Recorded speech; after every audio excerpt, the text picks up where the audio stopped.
이강인이 전 세계 2001년생 선수 중 프로 경험이 가장 많은 선수 중 한 명인 것으로 나타났습니다. 국제축구연맹 피파 산하 국제스포츠연구센터 CIES는 16일 2001년생 이후 선수 중 프로 경기 출전 경험이 많은 선수들을 조사해 발표했는데요.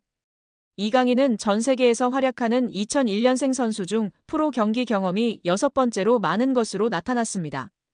이강인은 16.8세의 나이로 자신의 프로 데뷔전을 치렀고 그동안 286경기에 출전했습니다. 이강인은 매년 평균 39.1경기에 출전한 것으로 나타났습니다. 2001년생 선수 중에선 레알 마드리드의 호드리구의 프로 경험이 가장 많은 것으로 드러났습니다.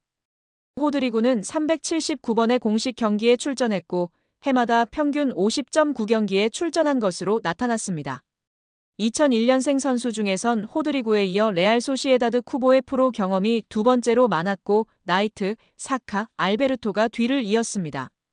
이강인은 지난 2019년 국제축구연맹 20세 이하 월드컵에서 대회 득점왕 홀란드를 제치고 골든볼을 수상하며 전 세계 최고 유망주로 인정받기도 했습니다.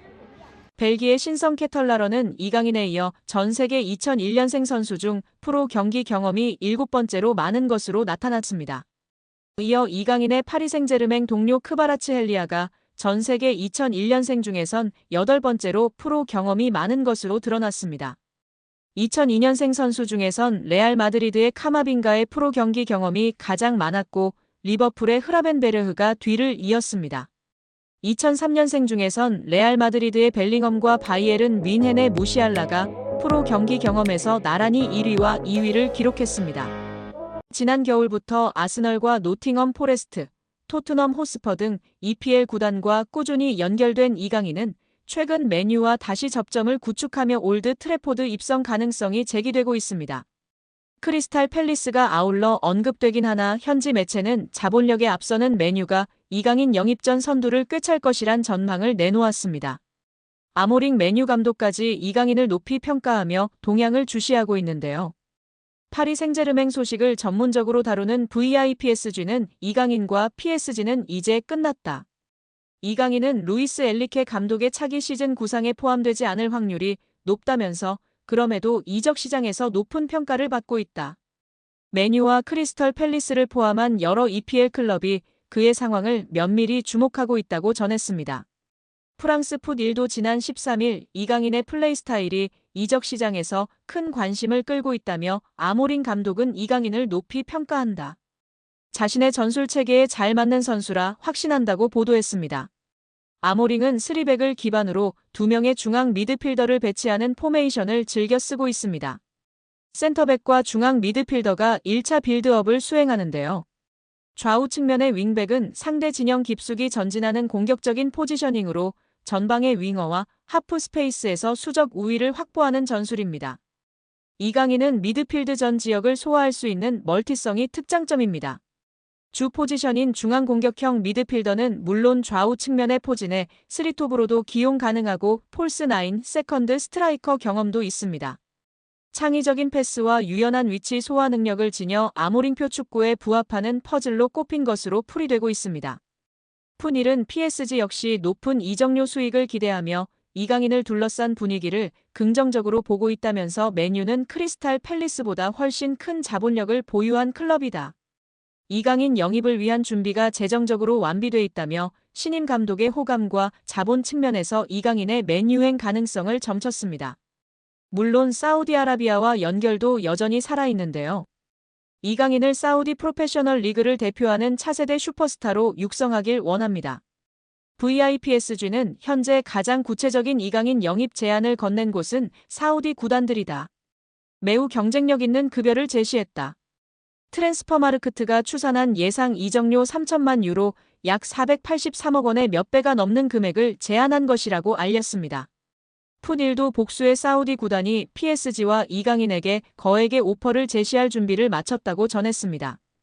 그러나 현지에서도 20대 초반인 이강인이 유럽 5대 리그에서 커리어를 이어갈 확률이 높다 보는 분위기입니다. 특히 다가오는 2026 북중미 월드컵을 앞두고 유럽 무대에서 경쟁력을 유지하는 것이 선수의 대표팀 내 입지나 한국 경쟁력 차원에서 두루 유용한 상황입니다. 프리미어리그 최다 우승 클럽인 맨유는 디 애슬레틱에 따르면 맨유는 시즌 TV 중계권 수입으로만 2억 2,200만 파운드, 약 3,700억 원을 벌어들였습니다.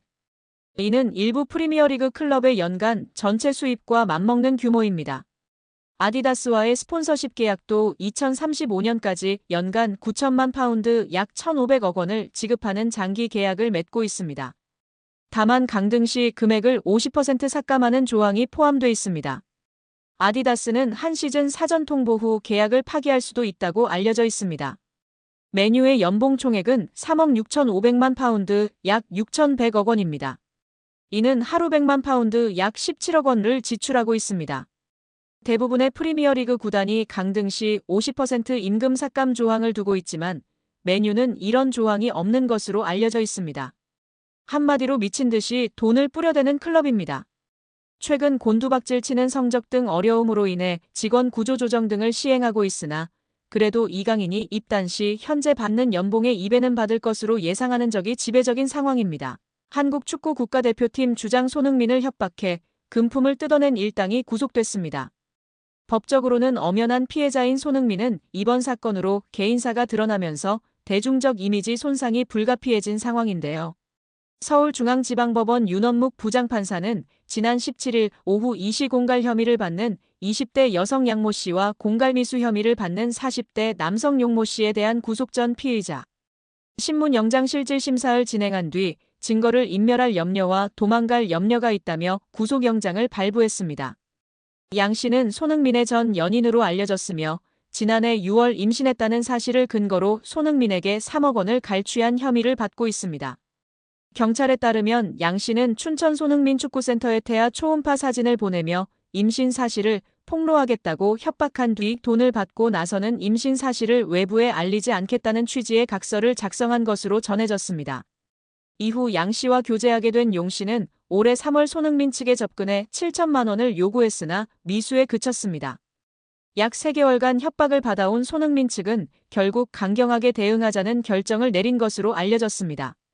손흥민 측은 지난 7일 강남경찰서에 고소장을 접수했고 경찰은 14일 저녁 이들을 체포한 뒤 이튿날 구속영장을 신청했습니다. 포승줄에 묶인 채 법정에 출석한 양 씨와 용 씨는 공갈 혐의를 인정하느냐, 초음파 사진이 조작된 것인지 손흥민에게 할 말이 있느냐 등 취재진의 질문에 일체 답하지 않았습니다. 경찰은 체포 직후 압수한 이들의 휴대전화 등을 바탕으로 초음파 사진의 진위 등 정확한 사실관계를 조사 중인 상황입니다. 이번 사건으로 그간 베일에 쌓여있던 손흥민의 사생활이 노출됐습니다. 손흥민은 과거 불거진 여성 연예인과의 열애설에 한 번도 인정한 적이 없습니다. 2014년 걸그룹 멤버와의 열애설이 제기됐을 때 상대 측에서는 호감을 갖는 단계라며 조심스럽게 인정한 반면 손흥민 측은 이를 부인했습니다. 이듬해 2015년 다른 연예인과의 열애설에서도 비슷한 상황이 반복됐습니다. 해당 연예인은 훗날 언론 인터뷰에서 당시 교제가 사실이었다고 확인했지만 손흥민은 이를 공개적으로 인정하지 않았습니다. 한편 손흥민을 공갈한 혐의로 체포된 양모 씨는 지난 17일 서울중앙지법에서 열린 구속 전 피의자 신문 영장실질심사 때 포승줄에 묶인 채 트레이닝복 차림으로 출석했는데요. 마스크를 썼으나 얼굴이 상당 부분 노출됐으며 몸매가 드러나는 듯한 모습도 포착되며 인권 논란도 일어나고 있는데요. 이를 두고 온라인에선 경찰이 흉악범도 아닌 양 씨의 인권 보호에 소홀한 것 아니냐는 지적이 나왔습니다. 하지만 양 씨의 복장은 스스로 선택했을 가능성이 있어 보이는데요. 국내 언론사들의 취재를 종합하면 구속심사에 참석한 양 씨의 복장은 검거 당시 복장이 아니었던 것으로 알려졌습니다. 호송 전 자신의 옷으로 갈아입은 것으로 추정되고 있습니다. 경찰 수사 단계에선 구속 피의자라도 따로 복장과 관련한 규정을 두지 않으며 검거 이후 피의자에게 옷을 갈아입을 기회를 주기도 하는데요. 한 경찰 관계자는 적어도 경찰에서 관할할 때는 무조건 자율복장이라고 설명했습니다. 양 씨가 모자를 쓰지 않은 점 역시 경찰에 따로 요청하지 않은 결과로 추정됩니다. 통상 경찰은 취재진 앞에 서는 피의자가 요청할 상황을 대비해 모자를 구비해둔다고 합니다. 이날도 상표를 가린 모자 2개가 준비돼 있던 것으로 알려졌으며 같은 날 영장심사를 받은 공범 용 씨의 경우 경찰의 요청에 모자를 써 얼굴을 가렸다고 합니다. 팬들의 반응은 둘로 나뉘고 있는데요. 한편에선 해당 여성과 성관계를 가진 것은 사실 아닌가? 떳떳했다면 왜 3억 원을 줬을까? 라는 의문이 제기되고 있습니다. 반면 손흥민도 다 큰 성인인데 이성교제를 할 수 있다, 사생활 영역이다, 협박범을 비난해야 한다라고 두둔하는 의견도 있다. 남성 위주 커뮤니티와 여성 커뮤니티에서의 반응도 극과 극으로 갈리고 있는 상황입니다.